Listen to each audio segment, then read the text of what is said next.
In the 2019-20 season, Manchester United were collapsing. Legends were criticizing the club every single week. Fans were turning on players, and Old Trafford no longer felt feared. But on January 30th, 2020, a man arrived from Portugal. He wasn't a superstar or a Ballon d'Or winner. He wasn't even a signing that most people believed could save Manchester United. A player that almost no one had heard about until he was already in his prime.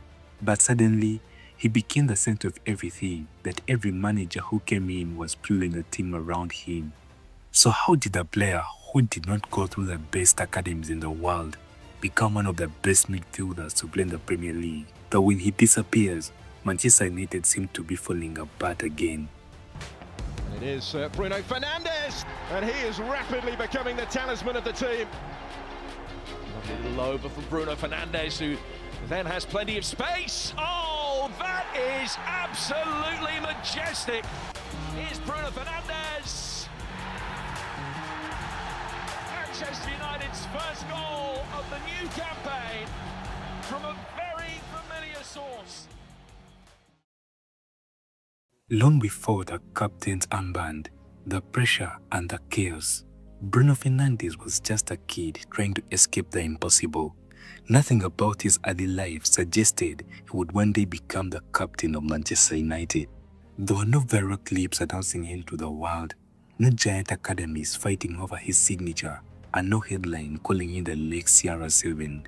In fact, most people outside Portugal had never heard of Bruno Fernandes until he was already in his 20s. Because unlike many of football's biggest stars, Bruno's story did not begin with worldwide attention. It began in near Portugal, in a place where football was never treated like entertainment. It was escape, identity, and status. As a child, Bruno spent endless hours playing football in the streets with his older brother Ricardo. Even back then, people noticed something different about him. He did not react to football like other children. Most kids played for fun. Bruno played like he had something to prove. But proving yourself is never easy when your journey doesn't begin like everyone else. Bruno's football journey was never glamorous. Porto's academy became impossible because his family could not consistently manage transportation. So Bruno instead joined Boavista because they offered rest to training, a tiny detail that changed everything. At Boavista, Bruno initially played as a centre-back before eventually being moved into midfield at 15 years old. Suddenly, his aggression had purpose, his creativity exploded, and his obsession with controlling matches became more obvious. But still, Portugal did not fully believe in him. So at only 18 years old, Bruno Fernandes left home and moved to Italy to join Navora. And once he finally felt at home, his football began to speak for itself. Bruno broke into the first team and made 23 appearances during his first professional season, scoring 4 goals from midfield and helping Navora reach the Serie B promotion playoffs.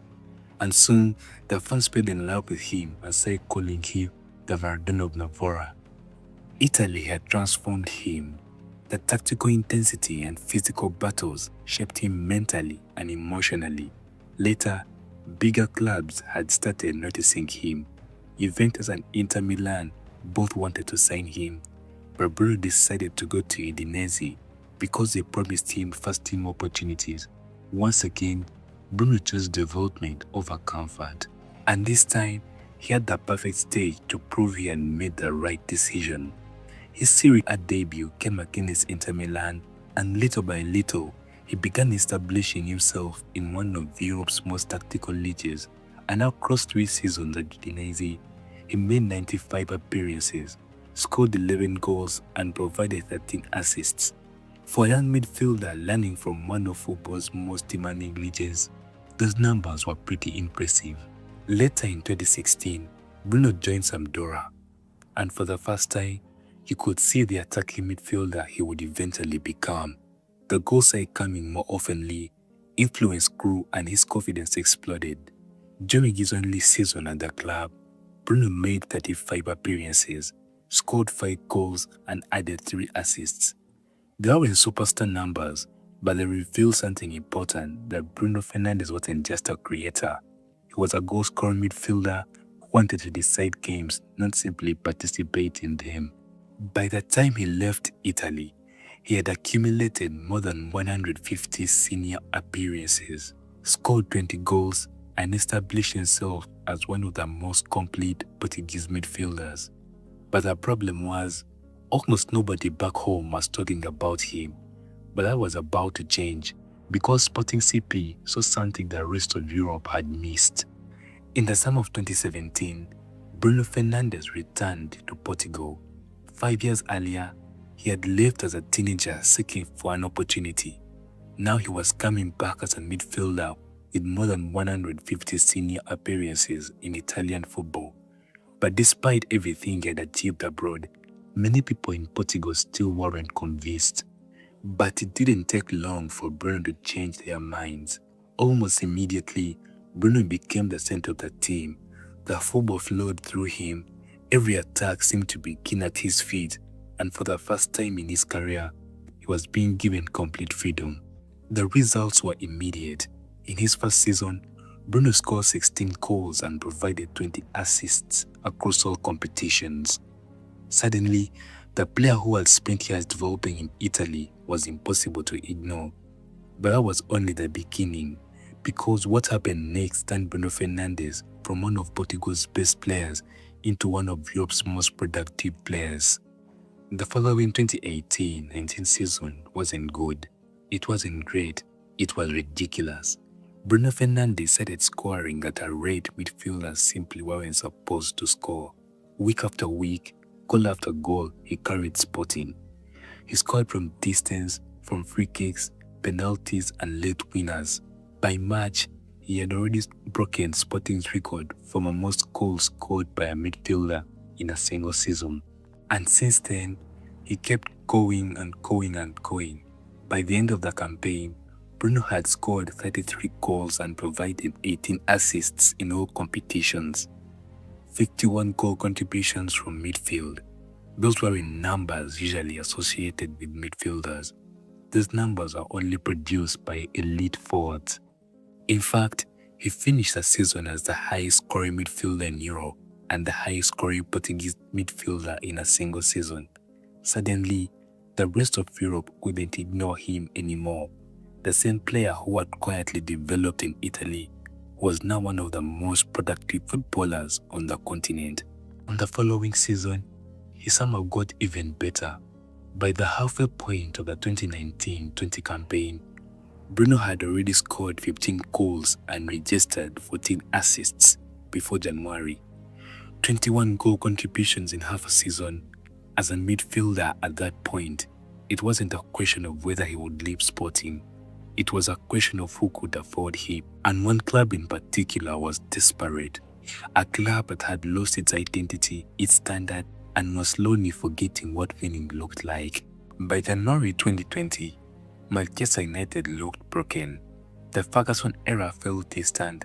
Managers kept changing, expensive signings kept failing, and despite all the promises of rebuilding, the club still looked lost. Then Bruno Fernandes arrived. At first, many people weren't convinced. His numbers in Portugal looked incredible, but critics dismissed them. They said the Premier League would expose him, he took many risks, and he wouldn't have the same influence in England. But they were wrong. Almost immediately, Manchester United looked different. The football became faster, the midfield had purpose, and Old Trafford had energy again. But more importantly, United finally had a player willing to take responsibility. Bruno demanded the ball, standards, and when things weren't working, he never hid. Within just 22 appearances, he had already produced 12 goals and 8 assists, 21 goal contributions in half a season for a midfielder, and suddenly, a team that looked lifeless had hope again. Most players would have struggled to maintain that level. Bruno was only getting started. The following season was extraordinary. During the 2020-21 campaign, he scored 28 goals and provided 17 assists in all competitions, 41 goal contributions from midfield, Week after week, he rescued points, created chances, and carried Manchester United through difficult moments. Though the problem was, the better Bruno became, the more dependent United became on him. Whenever he played well, United looked dangerous. Whenever he disappeared, the team often struggled, and before long, the expectations became anonymous. That's when the debate began. Some fans saw a leader, others saw a complainer. Some saw passion, others saw frustration. People criticized his body language, his emotion, and the way he consistently demanded more from those around him. But through all that criticism, one thing never changed: the numbers. Season after season, Bruno continued producing goals, assists, and moments that kept Manchester United alive. Because other people loved him or hated him, there was only one thing nobody could deny: Bruno Fernandes never stopped taking responsibility. And maybe that's why he became the perfect captain for one of the most chaotic periods in the Manchester United history. One day, Bruno Fernandes will leave Manchester United, and the debates will continue. People will argue about his leadership, his emotions, and whether he deserved more trophies. But years from now, people will look back at one of the most unstable periods in Manchester United history. They will remember one thing clearly: Bruno Fernandes never stopped trying to drag Manchester United forward, and sometimes that matters more than perfection.